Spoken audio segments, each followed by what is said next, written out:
Hello everyone, how are you doing? Karen here. Well, this is a delicata squash. It is a winter squash, and as you can see, it's very petite. It's not a very big squash at all, but this little squash really does pack a lot of flavor and nutrients. So I love these.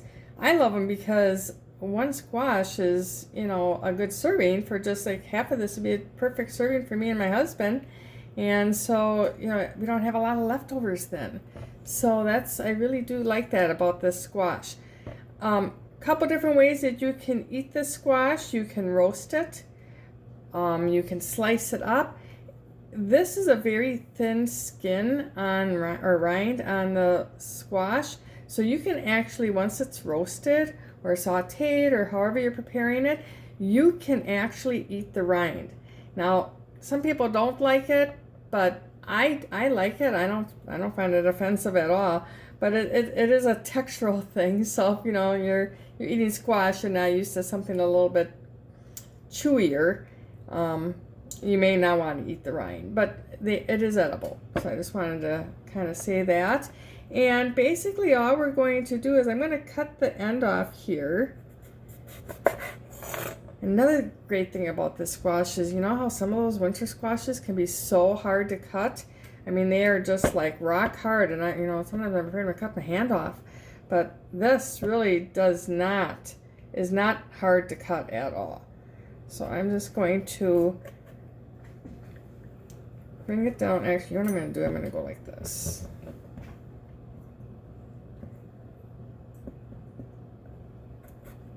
Just get this started here. I want to make sure I'm trying to get it as even as I can. You can see the seeds there. And actually, I think I'm just going to do the one for now. So this has seeds just like any of your winter squashes do. So you don't want to eat these. I guess I've never tried roasting them. I mean, you can roast pumpkin seeds. You could probably roast these seeds just like you do a pumpkin seed. But I have never tried it, so I cannot tell you to do that. But if you want to experiment, go right ahead.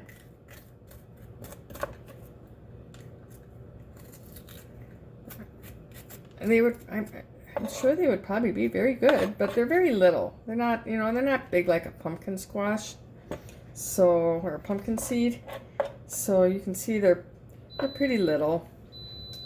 And that is my rice in my pressure cooker telling me that it is almost done. It's got to naturally release anyway, so I'm not too worried about it. Gotta let that cook for a little while yet. So I'm just scooping that out with with your spoon. Get it all nice and clean. This one, I really did not get this even, so maybe I should try the next one. Maybe I would get that more even. But I think I'm going to, I'm just going to make the one today. I do have the two, but these last a long time on your countertop. So I think I'm going to just leave this and maybe saute this with maybe some other zucchini. Some fennel would be great with this. So I have some other ideas floating in my head for that baby. So what I want to do now is I'm going to be roasting this because we're going to make a stuffed squash tonight.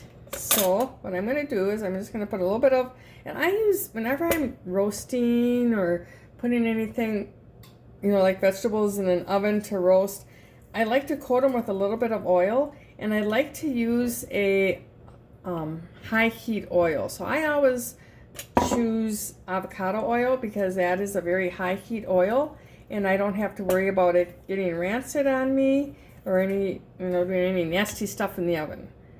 I kind of save my olive oils for salads. I will toss my olive oils with, just give this a good rub down. Olive oils with, if I'm making pasta, if I just want pasta and olive oil, sometimes that happens in my house. I will, toss my olive oil with my pasta because it's not a high heat. You have the heat of the pasta, but it's not really hot. So I just have my pan over here, so I'm going to just put this on my roasting pan, and then I'm going to grab my towel here Get this oil off my hands. And then I am going to just lightly salt and pepper these. Now you don't need to do a lot of salt and pepper. I have to go get my salt and pepper. We moved them over to the table last night. I guess I forgot to take them off. So just a little bit of salt and pepper. I do like seasoning my squash before I put the stuffing in, because that does just add flavor to the squash and to your whole dish. So my oven just beeped at me, so I have my oven set at 400 degrees, and I'm gonna probably bake these. Like I said, these are really small and they're a softer squash. 20-25 minutes is going to be perfect. I'll check them at 20 and we will see what they look like.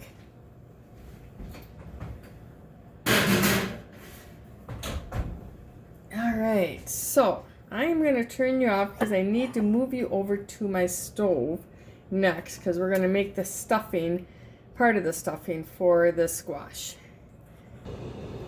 Okay, one of the things that is going to be going on here, oops, my oven likes to turn, if I get too close to it, it's like a static thing, I think, and it has a mind of its own, so I'm going to lock it so I don't, there, maybe I can't do that while it's on. You should be able to, I don't know, but one of the I just won't stand close to it. One of the things that I'm going to be making with this is I'm going to make some candied pecans. Ooh, doesn't that sound good? I love candied pecans. Let's see, a good spatula or spoon, and everything is either in my dishwasher. I like using these here. So what I'm going to do is I'm going to get some maple syrup. If I can get it open. And then my Wheaties this morning. And I'm going to do about 2 tablespoons of the maple syrup. And once again, I use maple syrup versus regular white sugar. I very rarely use white sugar in my house anymore. It's either coconut sugar, maple syrup sugar, which is actually like a granulated sugar also, or just the plain maple syrup. Honey, all those natural sugars is what I usually go with nowadays. I'm also going to add about, I don't know, I'm going to say about a half a tablespoon, and I'm not going to measure that. I'm just going to eyeball it of butter.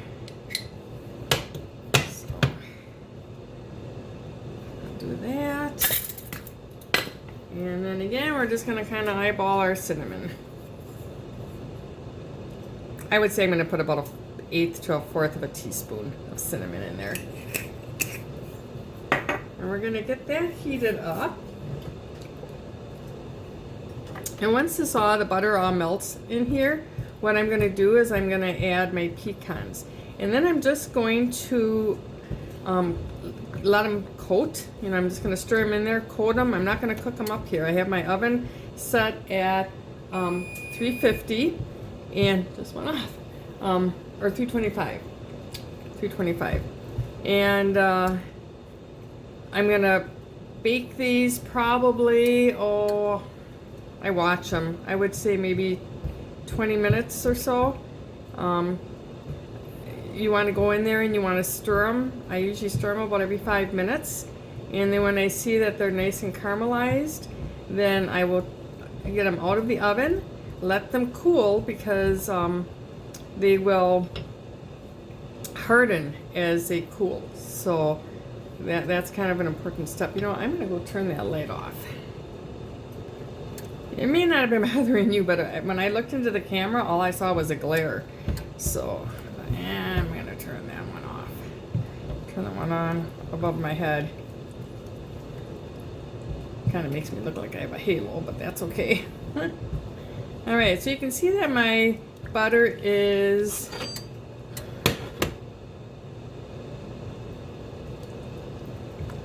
I wish I could get this to panel lock, but it doesn't want to. Okay, we're gonna bake it. 400. Turned itself off.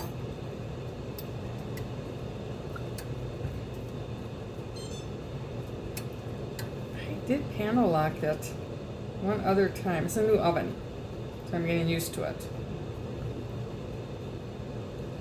But now, I'm almost positive I did panel lock it one day when it was on, but I guess maybe that wouldn't make sense that you could do that. All right, so I'm just gonna heat this up, let it come to a little bit of a boil, you know, I don't wanna say boil, I don't want you to like boil this so it gets hard like candy. I'm gonna do that in the oven. So, basically just get this nice and warm, and then I'm gonna put about 1.5 cups of pecans. Now my pecans are gonna be whole, but I am going to probably chop them up, and this is gonna be more than I need for what the squash that I have going on right now. But these will stay really good in an airtight container, and they actually make really good dips. If you know somebody who likes candied pecans, I probably didn't have 1.5 cups there, but that's okay. I had about 1.25 cups.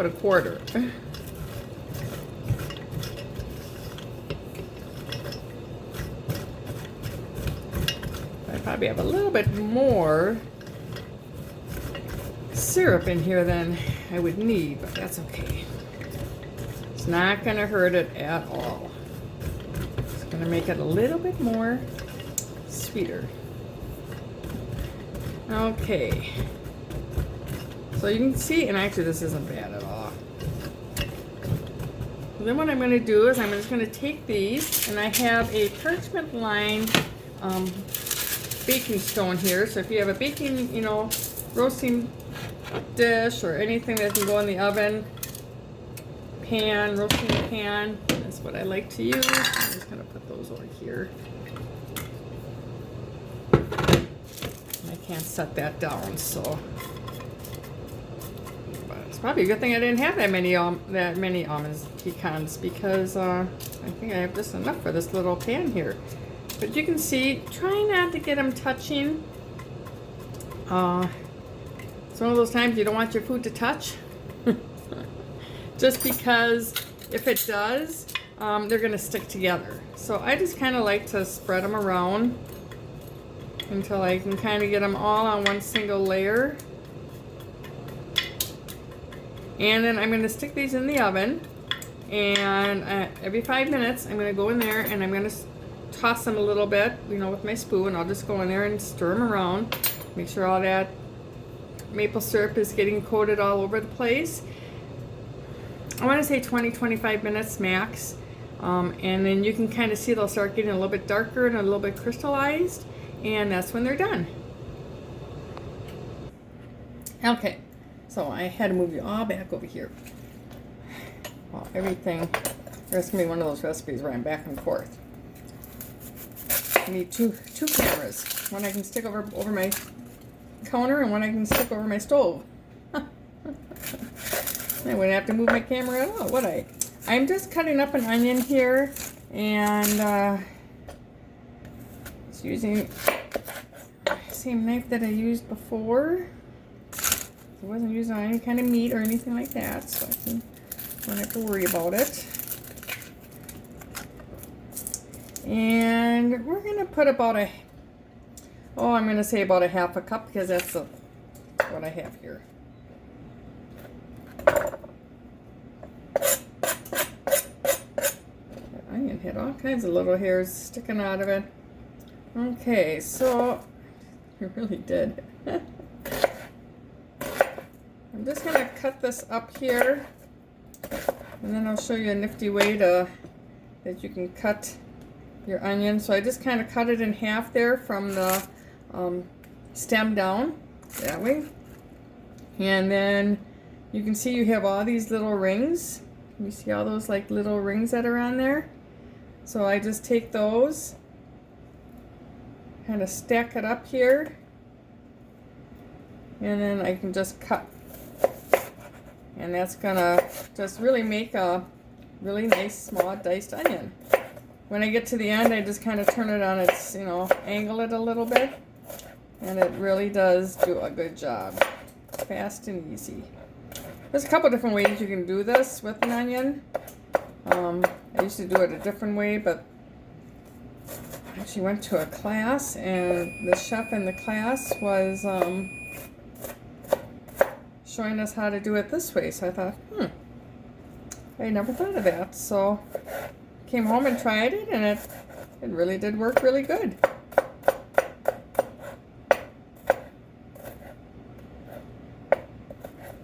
All right. Ooh, that onion's strong. My oven did beep at me, so I am going to check that squash. And the way I check it is I'm just going to take a fork and I'm going to poke it. If it's tender, it's done. So I'm going to turn you off while I do that. Okay. Got that squash. It is almost done. So it was about 20 minutes. I'm going to give it maybe another 5 minutes. I set my timer for another 5 minutes. And then I'm just going to pull it out because it was tender. I could stick my fork all the way through, but I wanted to give it just a little bit extra. Well, that was just like perfect. Look at that. Look at that. Half a cup of onions. I'm going to put those in my pan. I'll move you over when I get this all done. And then I'm going to have 1 clove of garlic. Now, you've probably seen me do this before in a couple different recipes, but a couple different ways you can do garlic. You can use a garlic press, and I think mine might be dirty, so that makes more of a, I want to say minced garlic, but more of a, it has more texture to it. I don't know how to explain it. This is going to make a garlic paste. So I just take my microplane, and I just put my garlic on there. And I like doing this when I'm making, say a salad dressing or anything that I don't really want to have to worry about biting into a piece of garlic. So I love garlic, but I don't want to be like biting into a chunk of it. So you can see how that just makes a real nice paste. It's just my microplane. I do this all the time. I'm going to stick those on top of the onion. And I'll explain why I'm going to do that here in a minute. And then I have to get my Italian seasoning out. And I'm going to put, this is a brand new one. We don't want to use that one because I know I'm almost positive I have another one in here. Maybe I don't.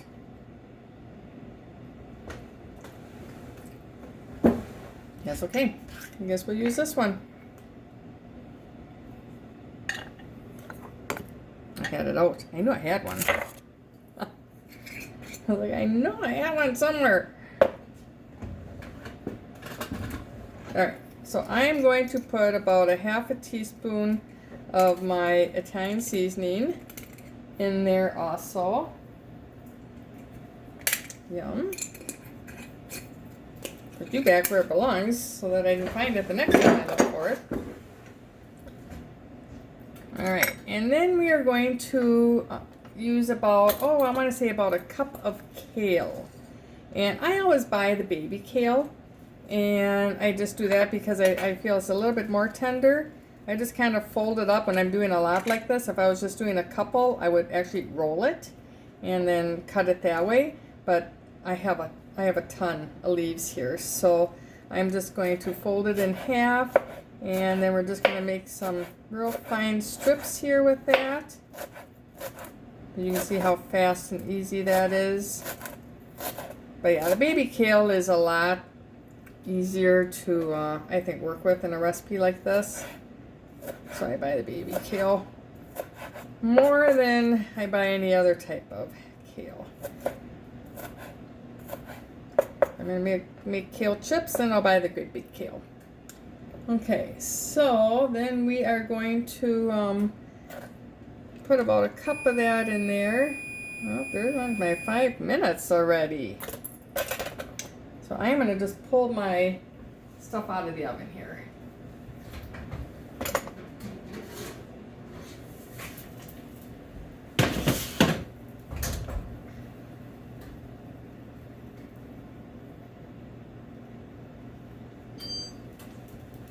All right, so that is done. They smell delicious. I'm just gonna grab a little bit more kale here. So I only have a little less than a half a cup there. So I'm gonna need a lot more kale again. It's one thing with the baby kale. Takes more to get what you need. All right, and I don't, in a recipe like this, again, I don't use the stems, so I will discard those. If I was using these in a smoothie or anything like that, everything goes in. But, and I'm not going to put my kale in right away.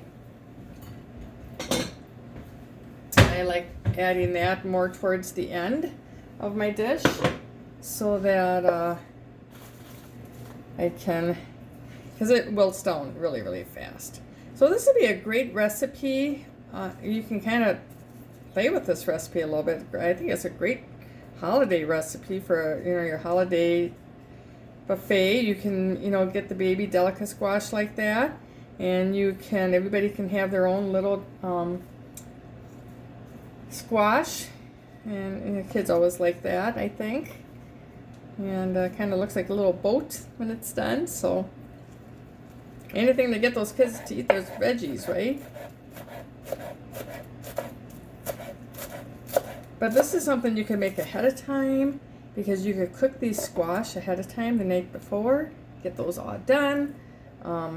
Your rice, you know, you could cook that. Speaking of that, I should look to see, oh, that is done.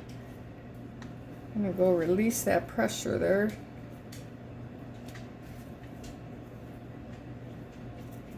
Actually, the pressure should all be released, so. Anyways, sous chef just walked past. I don't know if you saw her walk past or not, but my four-legged one.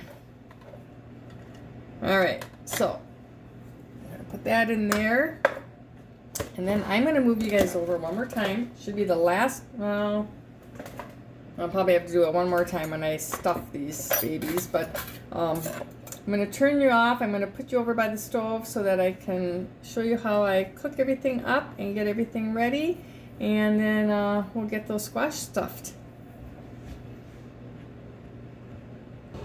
Okay, so I'm going to start these, and I have my onions and my garlic in here, and I'm just doing a good drizzle of my avocado oil again in there. Something like this, you could use your olive oil if you want it, because it's not going to be a real high heat. I don't cook my onions or my garlic ever at a very high heat. You want that more at a medium low heat, because you don't want to brown your garlic. Once you get your garlic browned, it turns very bitter, so you want to kind of watch out for that. So I just make sure that my garlic is all mixed in with those onions. Those onions are going to help to be a little bit of a bed for that garlic, and maybe keep it from hitting the pan and scorching. Let's see here. That up to about there. But I'll show you what these squash look like. So see, they're just nice and tender. Where's my fork I had? What I did with that one, but I'll just get a new one. So you can just see, I can stick that fork right. I can stick that fork like right through there. So like I said, this stuffing is going to be more than what I probably need. I'm going to go turn that rice off too. 1 minute. Now, like I said, I like to make my rice in my, I gotta do this, these are my hot pads, in my Instapot. So I have a combination here of wild rice and just brown rice. Not a big fan of just wild rice, so I kind of tame it down. I tame down my wild rice with my brown rice. So, oh, this is smelling so good with this onion and garlic. Oh my gosh.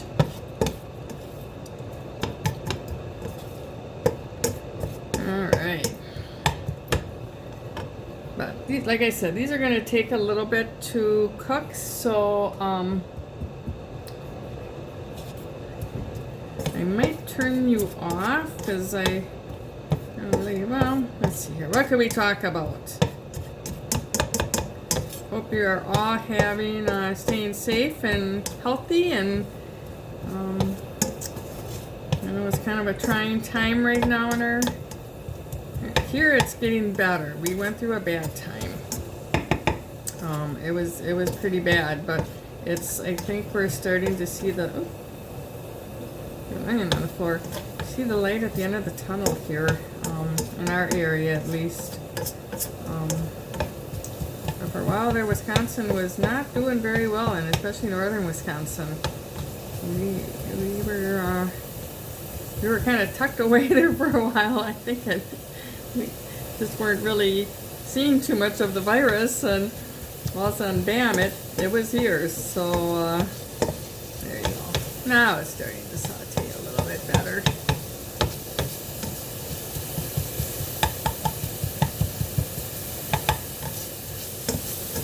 And these don't take long, 5 minutes max to saute them. So they've been sauteing for about 3 or 4 minutes now. So I'm going to add in my kale, get that all mixed in.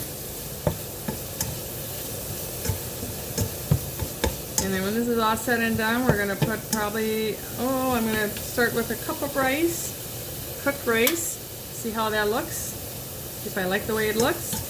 If I like the way it looks, then I will stop. If I think it needs more rice, I will add more rice. And then I'm going to add just a splash of vegetable broth to this too, because it just helps to keep everything a little moister.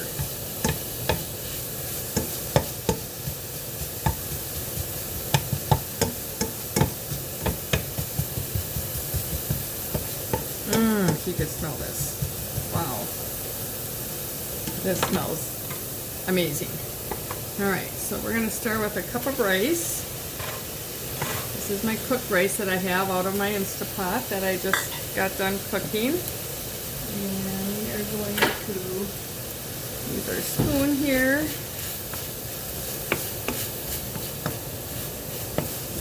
Doesn't that look good? I'm going to go get my pecans out of the oven.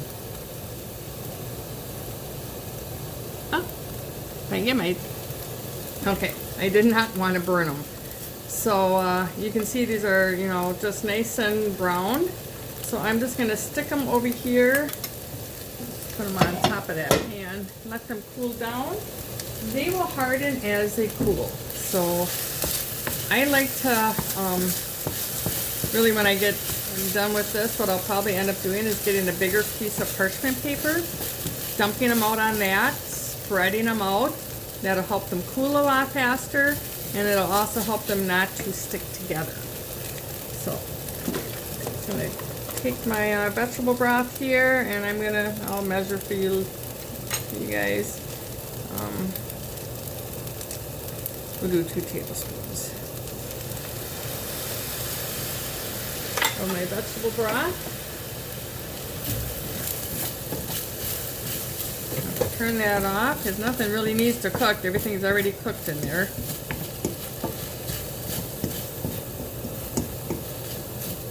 This is looking so good. Yum. I might even add another tablespoon of broth. So let's say 3 tablespoons of broth. It really all depends on how much rice you use. How much kale shrinks down. All that has a lot to do with the amount of liquid that you need to use in this recipe. And then we are going to add just some salt and pepper, because again I like to layer my spices. So I would say salt and pepper to taste. Everybody's got their own taste palette for that. We have our Italian seasoning in there, so this has a lot of flavor already in it.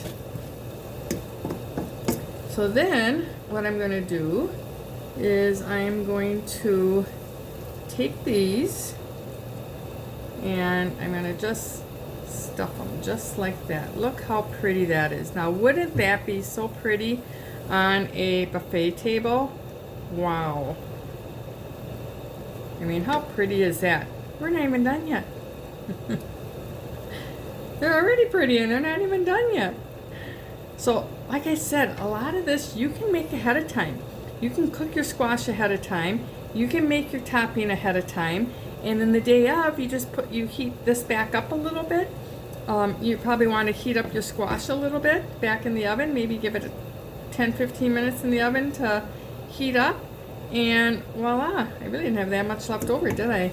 If I would have used that other squash, it would have been perfect. But this is just a great, this can be used for just about anything. So what I'm going to do now is I'm just going to let my pecans cool a little bit more, and then I'm going to just top those. I might just take some off now, cut them up, just to kind of show you what I would do with these. So what I would do with these is I would chop these up, and they're actually pretty. They're still warm, so I really can't touch them too much.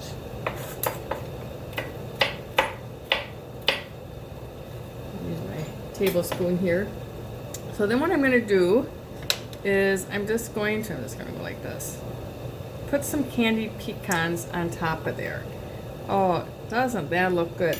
Now, if you wanted, you could add some dried cranberries to this.